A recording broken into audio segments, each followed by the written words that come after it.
This is how to open the hood of 2007 Jeep Patriot when your hood latch release cable is broken.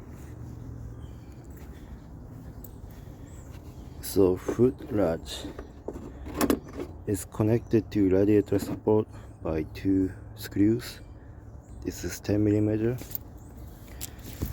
So when your hood is closed, you put 10mm socket underneath and unscrew 2 bolts, and then the latch will go upward a little bit, so you insert your hand between the hood and here and push this part this way so that hood latch lock will be unlocked. Then you can press this lever to open the hood.